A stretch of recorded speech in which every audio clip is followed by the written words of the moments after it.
So if and when you feel comfortable, if you wanted to turn your video on, but I understand if you got to deal with your cat or whatever, so whatever works. Yeah, Um, I'll actually be driving, so I'll have mine off. okay, all right. So I don't know that I need a lot of time to spend on introductions because I've already met Monica, but just to review, Um, my name is Dolly Ladine. I am the STEM consultant for the Wisconsin Out of School Time Alliance, which has just recently gained a new name. Used to be the Wisconsin After School Network, and now it's the Out of School Time Alliance. And we are working to promote STEM and help educators around the state to lead STEM in their after school programs. So we've been providing a number of professional development sessions. We're working on a statewide directory of STEM resources that will hopefully be posted on the website soon, and really working to help you develop local and regional partnerships to help with your work in STEM, realizing that there is so much wealth of STEM resources here in Wisconsin, and a lot of people both on the statewide level and in your local community that have that STEM expertise that would love to help you bring this excitement to your students. So I'm going to introduce Heather Phelps from the KEEP program, and she's going to tell you about that. That's the K through 12 energy education program that's housed at UW Stevens Point.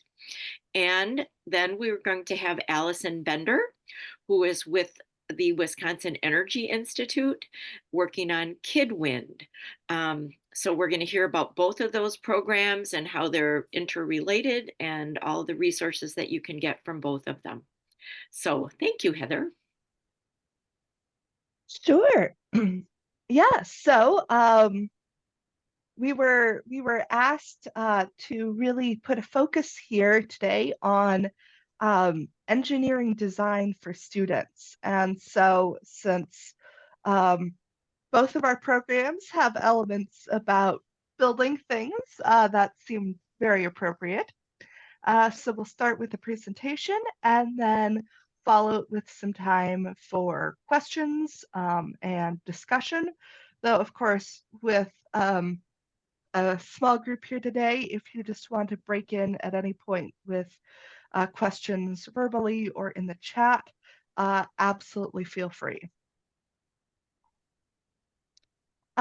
So if you wouldn't mind just telling us a little bit more about yourself, Monica, we'd love to get to know you. Which program did you say you were with? I'm the site supervisor for Stevens After School through Wisconsin Youth Company. We work with kiddos who are in kindergarten through fifth grade. I've got like around 34 kiddos a day in my program. And they really like to test out how things work and do different experiments in program that are like really hands-on. So yeah. Awesome. Hopefully we can help with that. So do you have a lot of experience teaching about STEM or energy in any way, or is this more of a new area for you? I've got a bit of experience in teaching STEM. My degree background's in environmental science. Nice. And so I've worked to like incorporate it a lot into after school, but I'm always looking for like new ways to add in. Cool. Well, hopefully we will have some of those for you here today. So we'll just go ahead and start with our traditional land acknowledgement. KEEP acknowledges the land and water in what is now called Wisconsin. Here at the University of Wisconsin-Stevens Point, we are on the ancestral and contemporary lands of the Menominee and Ho-Chunk people. And so just please take a moment to consider the people of wherever you're located. And we have another person joining just to, Wonderful, wonderful. yeah, welcome, Ricky. We just got started, so we welcome you. Maybe while we're going, Ricky, you could write your name in the chat and where you're from, where you're located, what after school program you're with, and maybe on a scale of 1 to 10, what's your experience leading STEM? Just so we have an idea where you're at with that. Welcome. Yes, we're glad to have you. So yeah, again, my name is Heather Phelps. So as I said, I'm with the program KEEP, and really our mission is to have communities making informed energy decisions now and for a sustainable future. So we try to support teachers and educators of all sorts, formal and non-formal, to increase knowledge and understanding of energy, so that we can have statewide energy savings. So we are funded by 6 of the Wisconsin utilities, and we're housed in the Wisconsin Center for Environmental Education at UW-Stevens Point. So just a little bit of more about what we do and how we do it. We have some cross-cutting themes of how can we make our materials and our opportunities, our resources, more equitable, inclusive, diverse, how climate change impacts pretty much everything related to energy, and then how this relates to careers that people can have in energy. Some of the ways we do this, we have a variety of lessons and materials, which I'll talk about a bit later. We engage educators so that they have the materials they need. We also do some direct work with the youth and community. All sorts of networking opportunities. We're so grateful to have this opportunity to work with the Wisconsin Out of School Network. And then consultation and support, just being available as a resource for people who need us. And hi, And with everybody. that- My name is Allison Bender. I am the Outreach Program Manager at the Wisconsin Energy Institute, which is located on the University of Wisconsin-Madison. The Energy Institute is a home for energy research on campus within this building that you see on the slide, but also all across campus, helping researchers kind of connect and form partnerships and collaborate. But we also support education both for university students at the undergraduate and graduate level, and then also my role, which is more youth-facing and public outreach and education programming. So a little bit about the programming that we offer. We host school groups or after-school groups or homeschool. Whoever wants to come to campus can come for hands-on field trips, see a lab, meet some scientists. We put on open house events. Just before we got started, Dolly and I were chatting about a recent one called Science Expeditions. We put on public panel discussions, and we collaborate with KEEP a lot, which I'm very grateful for, to put on some teacher trainings around the wind energy topic, which we're going to be focusing on today. So just to get us started onto this topic, Heather and I wanted to share a little bit of the motivations for why renewable energy when we're wanting to bring STEM into the classroom. So the first one is just, this is sort of a crucial moment to really make some big action on climate change. We have solutions, they're available. It's a time to deploy and get excited about making some changes in our energy system. In 2018, the Intergovernmental Panel on Climate Change, which is this body pulled together by the UN, put out a report that said we need to half our greenhouse gas emissions by 2030 in order to limit warming to 1.5 degrees Celsius, which is a threshold for a lot of ecological and human impact. So this is a really big moment for us. Renewable energy allows for cross-disciplinary and inquiry-based education. The amazing thing about KidWind and the materials that we're going to be showing you is that you can kind of do one lesson, one activity, keep it kind of simple, or you can go really, really deep and you can talk about gears and sighting and all sorts of things. So kind of depending on what you need and what your students need, there's a lot of options for you. And so that's pretty fun. Renewable energy is really being built across Wisconsin. I'm going to show you a map in just a second of a glimpse into the future of what that looks like. But that means that our students and their families may be encountering new development in their communities. They may have questions. And so it's an important time to kind of bring up these topics so we can learn about what's going on. And then because we are building so much renewable energy in Wisconsin and all around the world, careers are really kicking off. There are many job opportunities in this field.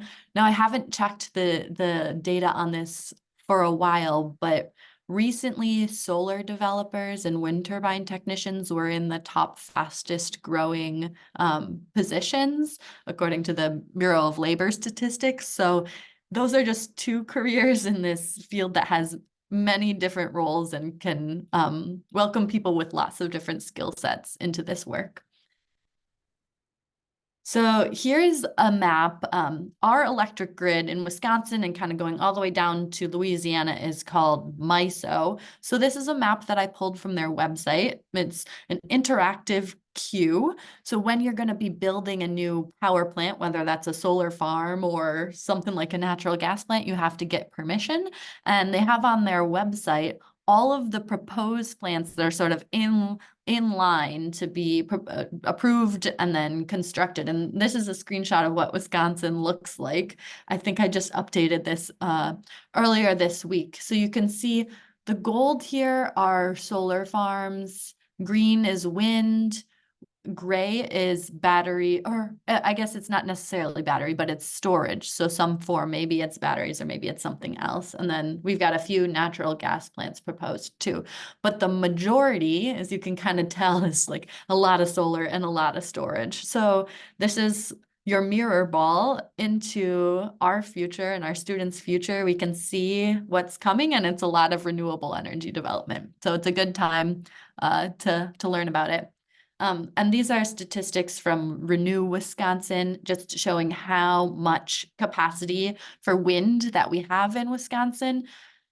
We have 735 megawatt capacity, and we have more than that proposed to be built. So lots of things coming to our state. For those of you who have just joined, welcome. We're glad you're here. And we have a small group, so please feel free to jump in at any time with questions. You can put them in the chat or you can unmute. And if you'd be willing to, we'd love to know what organization, what after school program you work for. So if you could pop that in the chat, and then maybe on a scale of 1 to 10, how familiar you are working with STEM, that would be really great. And we're glad that you're here. So what we're going to be doing today, I'm going to share a little bit about KidWind, what the program is, and then I'm going to kind of talk through an example lesson. The hope is that this is something that you can take back to your programs, use materials that you already have, and sort of do a toe dip into wind that it can be useful for you. I'll share some resources for where you can get access to more lessons if you like this sort of thing. And then Heather is going to flip the camera and show you sort of some hands-on things, some kits that you can check out for free from KEEP and be able to bring more materials into your teaching spaces. And again, lots of time for questions and discussion. So what is KidWind? KidWind is a national nonprofit. I guess it's international now. We have students around the world using it, but it was started, I think back in 2009 by a middle school teacher named Mike Arquin, who was kind of frustrated with the lack of materials to be able to teach about renewable energy in his classroom. So he kind of built this PVC tower to be able to help kids design and test things about wind. Now it's turning 20 years old, so I guess it wasn't 2009, must have been 2004. But they provide training for educators. They've worked with Vernier, the company, to kind of put out materials that make it really easy to bring wind into the classroom. They have free curriculum on their website, which I will show you. And then they support folks like myself all around who are hosting the KidWind challenges, which are events where student teams come with a turbine or with a solar device and they test them and they talk to judges and do instant challenges. So KidWind supports those across the US. You can see this map is a little bit out to date, but you can see that there's KidWind in many states, and then they have a World's Challenge each year, which is happening in 2 weeks in Minneapolis this year. So student teams who qualify from like the Wisconsin State Challenge will be headed up to Minneapolis to compete with others across the US and some international folks too. The goals for KidWind, I'm not going to read all of this, but it's really just to get students and educators with like some easy entry points into being able to experiment, to use that engineering process, to ask questions about renewable energy and kind of build excitement and understanding about this field.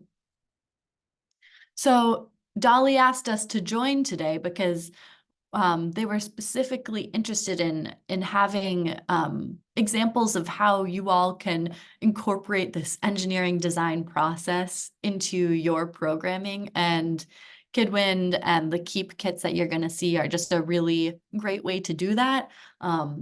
It's all about, you know, having a problem, brainstorming solutions, building something, testing it, seeing what works, what doesn't, learning from that, trying again, and keeping going. So all of the activities that we're going to show you are make for this process. Oops, I don't want to watch that video. We will share the slides out with you so that can be a resource for you after this as well. Okay, so the activity that we're going to get into is going to help students be able to think like an engineer, think like a scientist. It's something that you can do if you have this kind of fancy KidWind kit or you borrow it from KEEP, or it's something you can do next week with just probably popsicle sticks and cardboard and things that you have around your center. So I'm going to kind of talk through it. These are slides that we used to lead this activity virtually 2020, 2021 with students, but I'm just going to kind of go pretty quick to give you a sense of what it could look like. So I would open it saying, Oh, I'm sorry. I think there might be something kind of funky with the viewing of your slide. Oh, Because we're just seeing the right, did other people like not see it like centered? Like we just saw parts of words, or you saw the whole thing? oh. Like now I see nacelle generate tower, but I don't see the rest of it. What are other people seeing? I'm I seeing can see the whole thing. Okay, then it's something funky with mine. Okay. Okay, thanks for letting me know though, Dolly. So would want to fix it if it was something weird. Okay, so on the screen here, we've got a picture of a wind turbine, and we got a picture of a windmill or something that we might be creating. So I would maybe ask people, what do you notice? Any similarities or differences?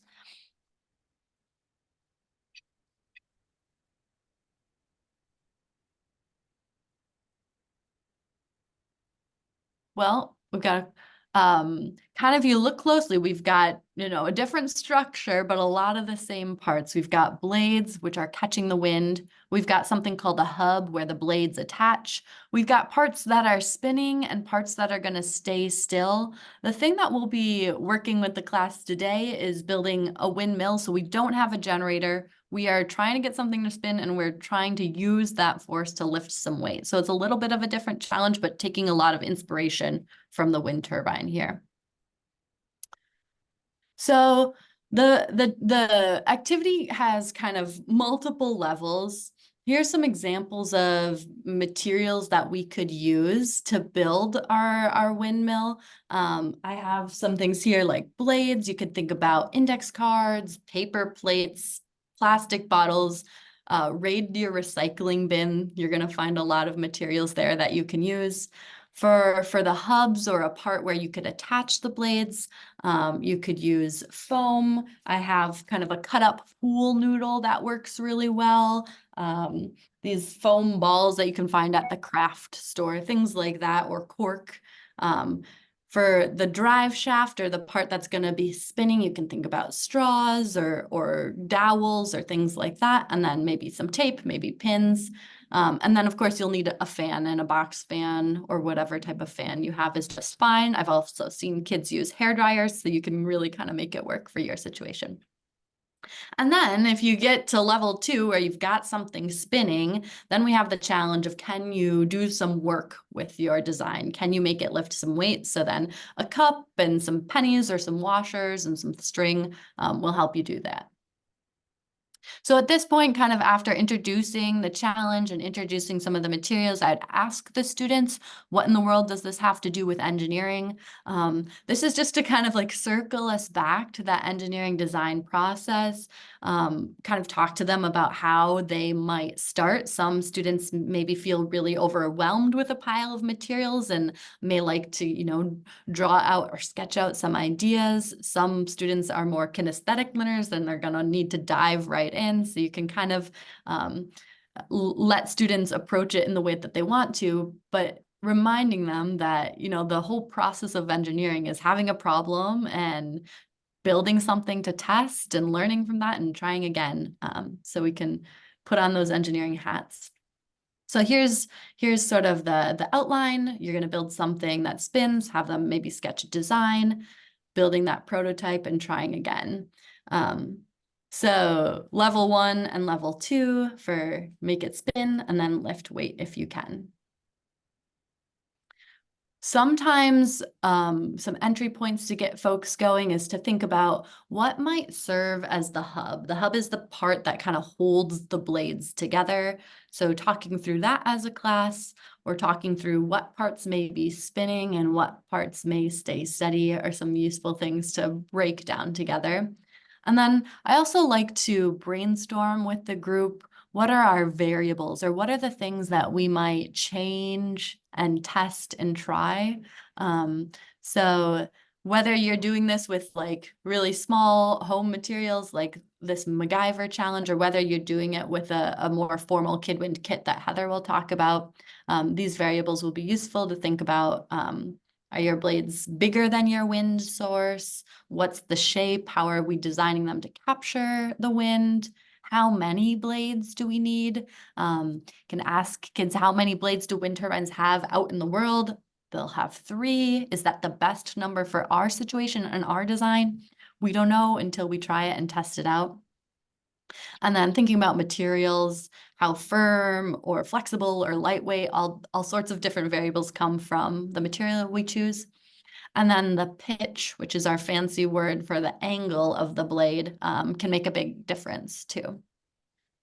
I like to encourage students to ask questions throughout, to know that there's no right or wrong design. We could have 2 very successful designs that look completely different, which is sort of beautiful. And then to remind everybody, we don't know what works until we try it, which is a good thing. You'll see maybe if they're working in small groups, maybe some arguments. So I want 3 blades, I want 5 blades. We don't know which is better, so try both, and then we can figure it out in a more scientific way. If you're working with students and you want to kind of practice that data collection or, isolating different variables, we have an example of a data sheet where students kind of make notes for each test or each prototype that they create on what their design is. And then I guess we have power output here, but you could put number of pennies lifted or things like that to help them keep track of their work. And I'm not going to read through all these. These are here in case you are using this activity, but some kind of sticky spots where a lot of kids may need an extra tip or clue. What I like to underscore is that we just have to keep testing and keep trying. And in most groups of kids, I think this comes very naturally, and they'll dig in and get right to work and run lots of tests. But the idea that if it doesn't work in the way that we expected it to or hoped it would, that's still a success because we're still learning something from that, and underscoring that the scientists and engineers who are doing things every day, that's their experience too. And usually things don't work out the way that they would expect the first time. And that skill of being able to still glean what you can learn from that test and figure out, okay, what can I try next? That's like where the awesome learning happens. Normally, if I have students working on this activity and say we have an hour, once we get them started, about halfway through, I might want to do a check-in, ask what's working really well, where are they getting stuck, and then sharing that as a class can be really powerful. Also in the spirit of how we do science, scientists are writing papers and giving presentations and making posters all to share their work and share what they learned. And so this can be kind of a helpful framing too for helping your students work together as a larger group. And maybe there's still a little competitive edge, but maybe we can like move the whole class or the whole program towards having something successful together. These are just some more questions that you can ask to sort of have a reflection, maybe more towards the end of the activity, getting at which of the variables were making a big difference. How did you kind of come over the challenges that you had? And if you had more time, what would you change about your current design? So this is an activity that can be done, once in an hour and set aside and never done again, or it could be something that you return to, or it could be the last 15 minutes of every day they spend working on their designs. There's a lot of different ways you can do it. And there's also a lot of ways you could extend this if you want to make this more of a unit or a topic that's richer for your students. Heather's Wind kit that she'll show you has a copy of this book, which is a true story. Awesome, Heather, right on cue. William Kamkwamba was a young kid who used a bicycle and some spare parts to bring irrigation and electricity to his community. So that's kind of a cool and inspiring story of someone using this engineering design process in the world for real impact. You can break this into multiple days of testing. You can add sort of an economic spin to it. What if your students had to pay a certain amount for the different materials they were using to build? Then they might be more thoughtful about how much tape or how much whatever they're building in. And that can add an interesting new take on the design challenge. You could put it in a kiddie pool, and can they build a foundation for something that floats, and talk about offshore wind turbines, which is coming. And then I just put in this screenshot, which is kind of crazy, but you can my see name is Kurt Aleggio. This is a bunch of students who are working on this in a virtual program. So it can work in person and virtual. So just wanted to show you a few places where you can get access to if you want like a PDF lesson for these things. If you go to kidwind.org/activities, you'll find a bunch of curriculum. You can watch little videos that kind of split it out by grade group, or you can filter. There's a bunch of different options you can choose by topic, or you can look at NGSS standards or grade level and find they're all free downloadable PDFs that you can use however you'd like. The Recharge Academy is a group of activities that are a little bit more like use the materials that you have and a little bit more design challenge. It might be easy to incorporate into an after school program. The MacGyver activity is the one that we were just kind of talking through. Fireflies are using these little wind turbines here. Sail cars is building something that you can put in front of a fan and measure how far it goes, and that can be a fun one too. A lot of these have videos available that kind of talk through the lesson, and then they have a lesson plan PDF that will give you, the materials, learning outcomes, step by step, how to bring it to your kids. Some photos of these things in action. These are some students working on the MacGyver challenge and some sail car testing here.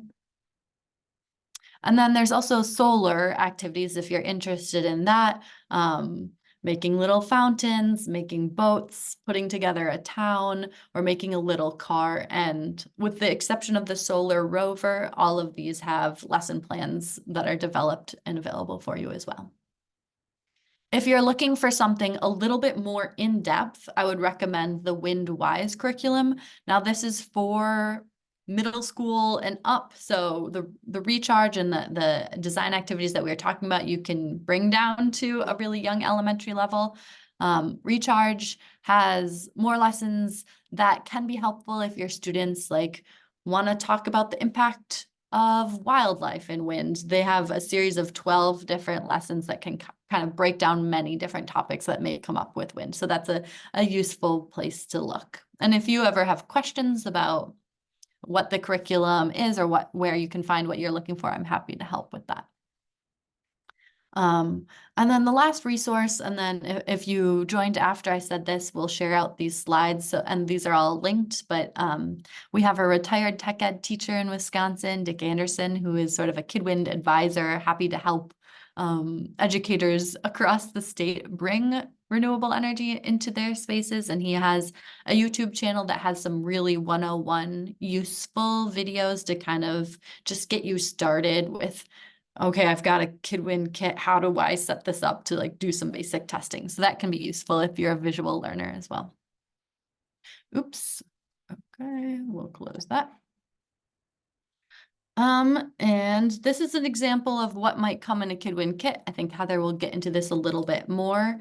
I just wanted to put on here, if you are using a KidWind kit and you are using a little generator to collect some or to make some electricity, there's different ways to measure that. You can use, just a any day hardware store multimeter you can get for cheap. And there's also fancier options if you're really going deep. But I think that the equipment that you can get in the kit that you can check out is probably what you need to get started. All right, I'm going to pass it over to Heather to kind of talk us through the kits. All right. So yes, so these are all kits that we here in KEEP have created. And the best part about them is that they are free to use. We have them available here. You can check them out for up to 4 weeks at a time. And if you're here nearby, you can just come on by, pick them up. If you're further away, we can actually send them to you. So I'll talk a little bit more about the logistics of that in a minute. But first, I just want to show you 3 of our kits. So we have a larger list, but we're going to start with the wind kit, the solar tilt kit, and the solar load kit.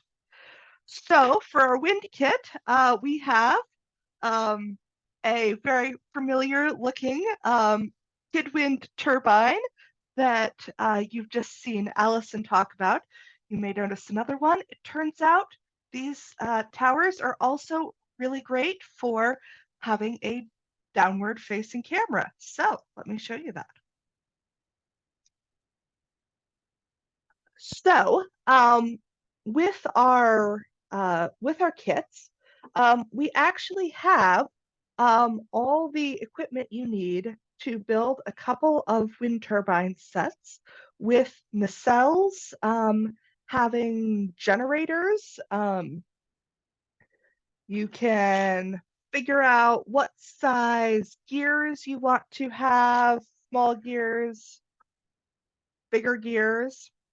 Now, if you're someone like me, maybe you're looking at something like this and thinking, this looks pretty complicated. I'm not sure I could like help my students set it up because I'm not sure how to get this set up. That would be why all our materials come with a nice activity folder. This is where we have all our lesson plans. So we have KEEP lessons here, what the wind does for me, making your own anemometers. Allison was mentioning The Boy Who Harnessed the Wind. We have the picture book copy. We also have a couple of the chapter book copies. And so there are literacy activities here about that book and connecting them to your wind curriculum. And then we have the whole manual on like, how do you actually set up a turbine and a nacelle and put it all together. So you might start with the nacelle, but then say you have your group of 30 kids. Now, we have 2 towers in the kit, so maybe you can bring a couple of kits that what am I saying? A couple of fans with you. Set these towers up in front of the fans, and then we have a full dozen of these hubs. The idea being that then you give each group of kids their own hub and some materials to make blades. Now, for me, I tend to go straight for like old cereal boxes, but as Allison said, there is a lot of possibility. You can do all sorts of things. You get some of these dowels. We have a set in the kit. Note that we don't have the cardboard in the kit, and while we do include a couple of hot glue guns, you get to provide the hot glue and you get to provide the materials for the blades. But we have all the non-consumables, and you could just have the students start making their blades and put them into these hubs. And then the really cool thing is that these hubs can just stick in and pull out from these, I don't know, there's probably an official name, I'm not sure what it is. Put this through the nacelle, and suddenly you're able to have a bunch of kids come up and test their blades one after another. They each bring their own hub, put it on, test it, pull it off, make changes, so that you can actually get a whole class doing this activity. And then we also have other fun stuff like this power output board that has actually a visual voltmeter. So it'll light up depending on how much power you produce. Or we have the same spools and buckets and weights that you saw earlier with the MacGyver activity. So if you want to start by just focusing on lifting weights, awesome. If you want to then move on to how do we actually use this generator to produce electricity, you can do that next. So that is wind. If you're then interested in what about other kinds of renewable energy, we also have solar. So, solar panels. We actually usually start our solar lesson with a pretty cool tool called a pyranometer. This is super, super simple. Yes, you can actually use this with preschoolers. It is that simple. You turn it on, it gives you a number showing the light intensity, energy intensity in watts per meter squared. So a higher number, more energy, and if you put a solar panel there, then you'd get more power. Now here inside, I'm getting like 1.5. Outside, sunny day, you could get over 1,000. But you could start by like, okay, how is it different depending on whether we're pointing it straight up, horizontally, at the sun, in the shade, pointing it at a dark surface on the ground, pointing it at a light surface on the ground. And so you can use this to start the question of what kind of tilt and direction is going to provide most energy to my solar panels. So once you played with those a bit, we have, in general, in our kits, we try and have sets of either 6 or 12. So, not enough for one for everybody, but unless you have a super big group, then it should make nice sized little clumps.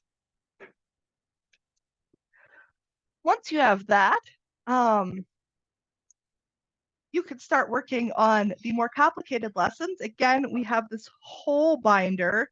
We have a whole giant pile of lessons, activities, how to use the pyranometer, how to use the tilt for high schoolers, for elementary schoolers, nice simple diagrams. So everything you need to actually run this lesson.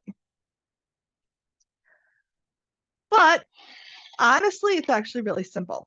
You get your solar tilt stand. These were actually made, designed by a high schooler, 3D printed for us.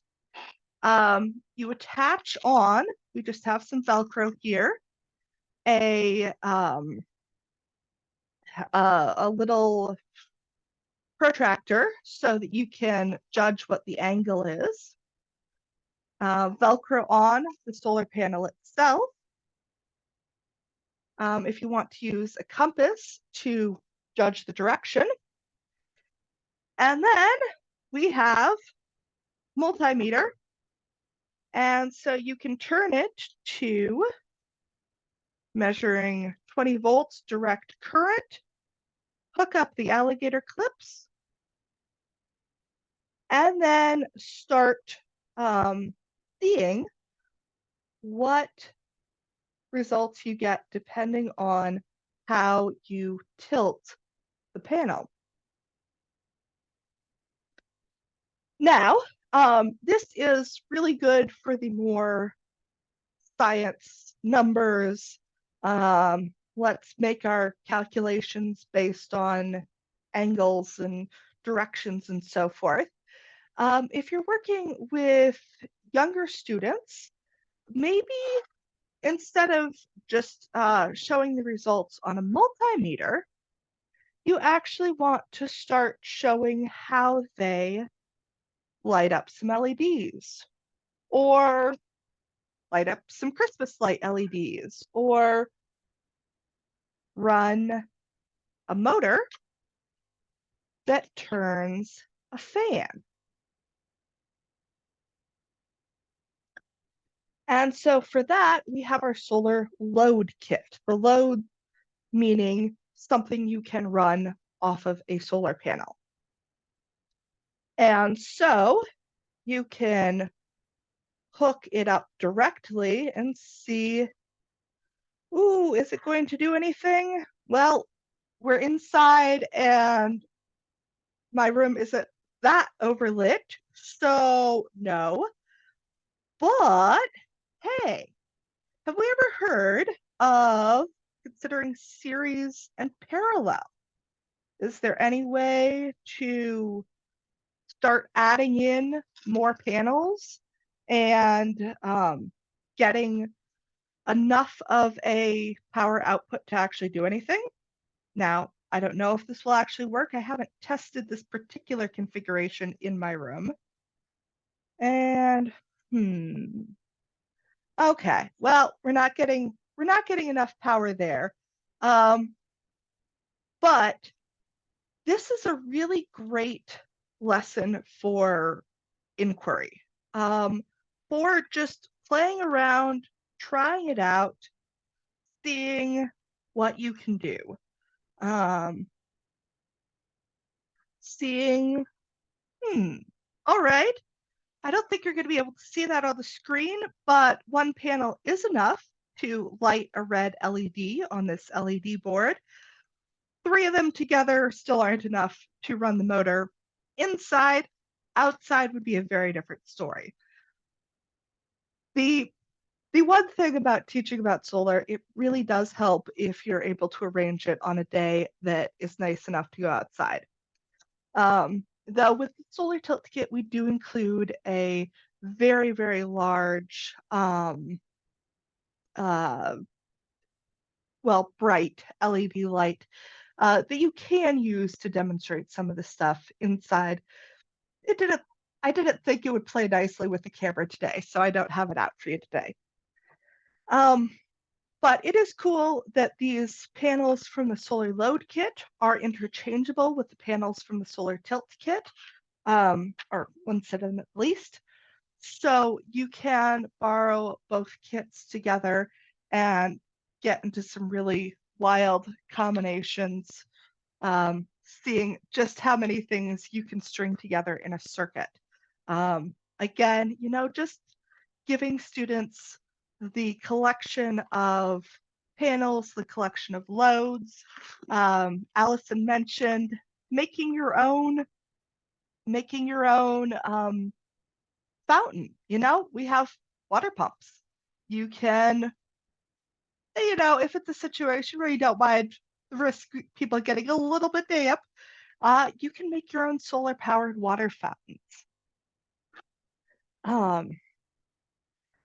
So again, a chance for engineering, exploration, inquiry, and figuring out how to put these together in a way that really makes something cool happen with these materials and shows off what renewable energy can do. So let me then show you on my screen. Did it work as expected? Looks good. No. All right, you're seeing KEEP website? Yes. KEEP website. Okay. That is weird that it's not showing up quite the same way on my screen, but if you could see the KEEP website, that's all it's needed. So this is how you would actually borrow these kits. You could just go to uwsp.edu/KEEP and go to educational resources, and there is our whole kits page. We have a lot of them. We're up to 50 at last count. That includes some general environmental kits. That includes some forestry kits, and that it includes our whole collection of energy kits. We have a couple that are coming very, very soon, like within the next couple weeks, I think. We have an energy audit kit if you want to talk about saving energy. But then say you want to try out some KidWind stuff, so you'd like to borrow the wind kit. You could just view more details. It'll show you everything that is in the kit. So you can actually take a look and see books, the materials. So this has like everything that is in 2 of the KidWind Advanced Turbine kits. It includes links to the lessons. So you decide you want the kit.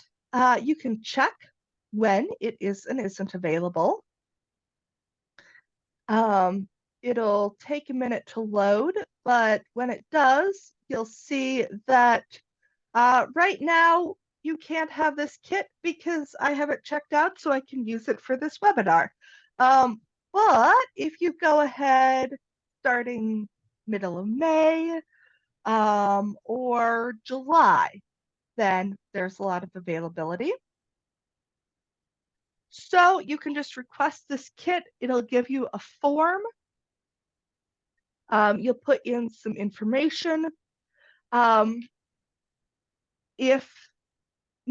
a lot of times we ship our kits to schools. That works out kind of conveniently because someone's usually in the office all day, so they can receive and return the package to our delivery company, Speedy.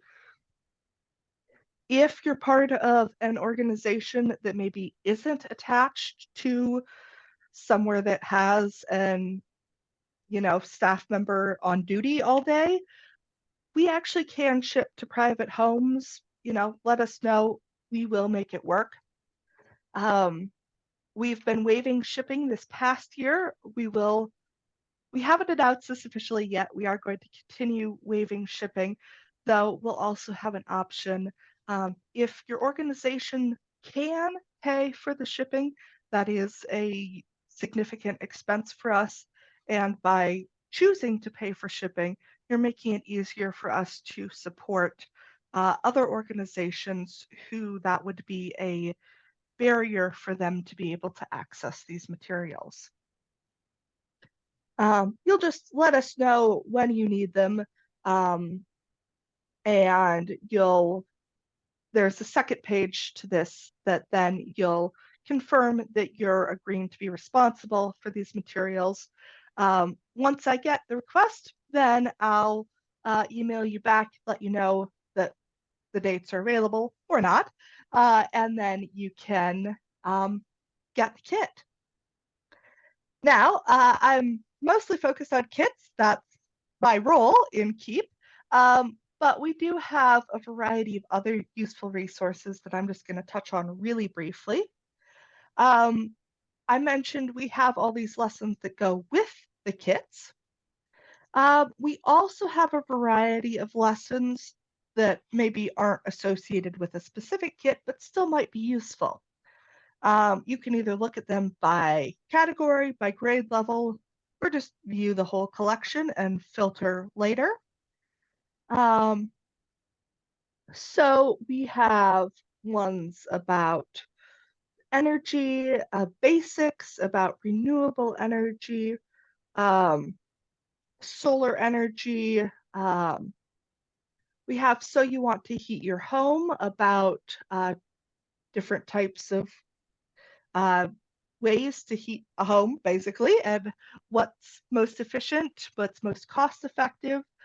Some of these, the ones that have the gold bar at the top, actually include a pre-made Google slideshow lesson.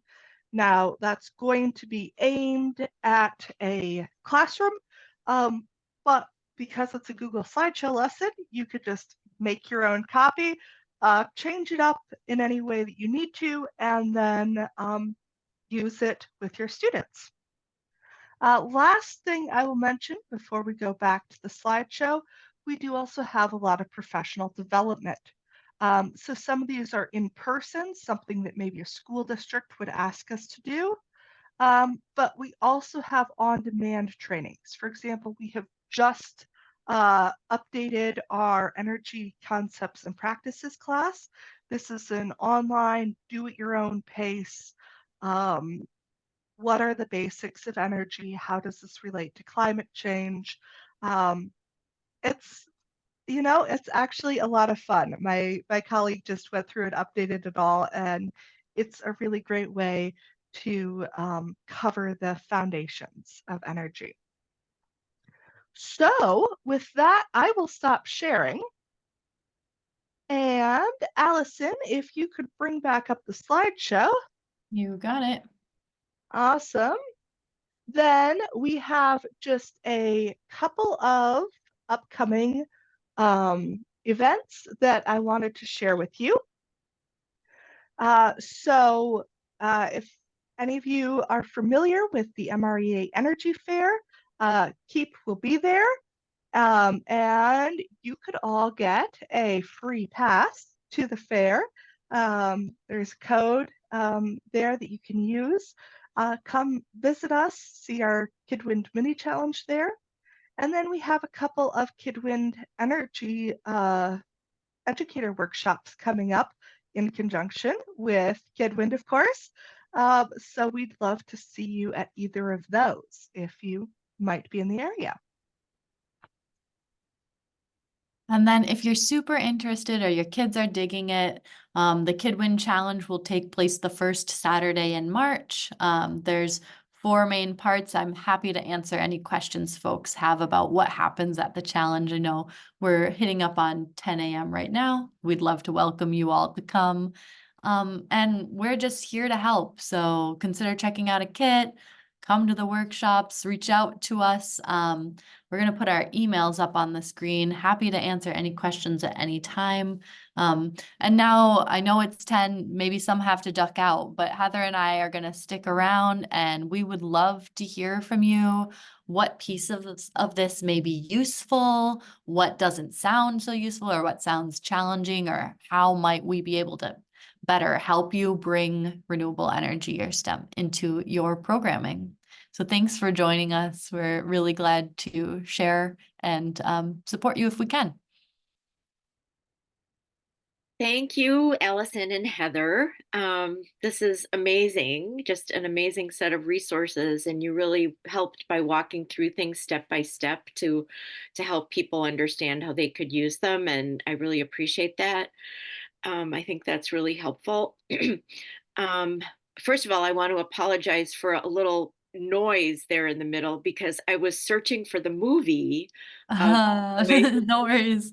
Harness the Wind, and I didn't realize my sound was on and that it was going to blast. That's okay. Well, I didn't realize there was a major motion picture made of this. I remember there used to be just a documentary, just a short YouTube documentary. That one I wasn't able to find. So maybe if you have that one, you could send it to me.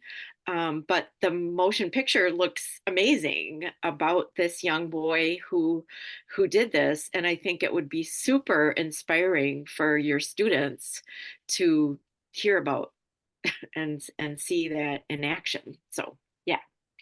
And I guess the other thing I was going to say was, and I don't know if you mentioned this somewhere along the way, was that these kinds of activities can really teach kids the value of failure. Mm. And I think it's really important to talk about that, and to, whether you call it failure or whether you call it, wow, that didn't work. You really learned what didn't work. Now we can go on and figure out what does work. So to really help your kids celebrate things that don't work, and that, always bring up the Edison quote, I believe it was, who I never failed. I just learned hundreds of things that don't work, or something to that effect. So that it's really important that you sometimes fail to be able to learn and move forward, especially with things like engineering. So yeah, no, this was really valuable, and I hope that teachers and others can use it. So I know we still have Julie with us from the Wausau Imaginarium. Is that it, Julie? I know she's with a children's museum, I believe it's a new children's museum. Yes, hi. And I know I've had conversations with Heather several times and the email conversations with Allison. So, yep, I'm Julie Bowman. I'm the executive director for the Children's Imaginarium, which is a 14,000 square foot STEM-based children's museum located in downtown Wausau. So we are STEM-based, not STEAM. So we leave art to the experts. But we have had we have had a tremendous, we're approaching our 5th month of operation, but we've had over 12,000 people through our doors. We've had probably close to 2,000 kids through our doors for field trips alone, and we have 782 members. So way surpassing what we had hoped and dreamed for. So we are very interested in providing quality education, which I know Heather has been so patient and kind with us, and definitely looking forward to that. I know I had worked with Allison originally when we first opened our doors to try to do some professional development with KidWind here. But we're making traction on that. In May, we have CISA 9 coming in to do library specialist professional development, and we have a 4K conference this fall. So we're moving in those directions. We really want to be that community outreach, that resource, that partner to partake with our local communities and abroad. So we're part of a network of other children's museums here located in Wisconsin. There's 13 children's museums in Wisconsin. So lots of good stuff. So Glad to put a face to your name, Julie. yes, for yes, joining. good to see you. And normally I'm not this tan. I took a week off last week and was in Florida, and Woohoo. my motto was sit, eat, repeat. Yes. I love it.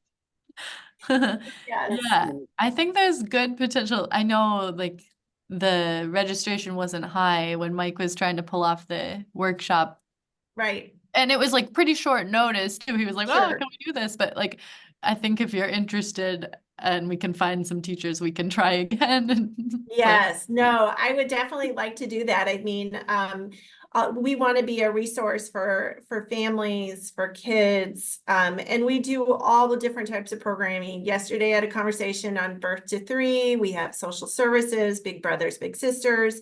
We have lots of different partnerships, and we want to be accessible to all. So we're not just for the select few. We want it to be for everybody. So that's my background is in the school district here in the Wausau School District, and I worked with Title I out of school learning where I met the fabulous Dolly. And it's a great thing to give back. So, and a positive experience as well. So I'm just sad that there isn't like 20 people on this Zoom call, because you guys did such a awesome job. thank Yes. you. Thank It you. was- Yeah. Really great. And you used your time so effectively and it really flowed. So Sarah, we probably should have stopped recording at Oh, 10 o'clock, but maybe we can Trim that off. Yeah. trim that off. But yeah, I'm sorry too that there weren't more people, but I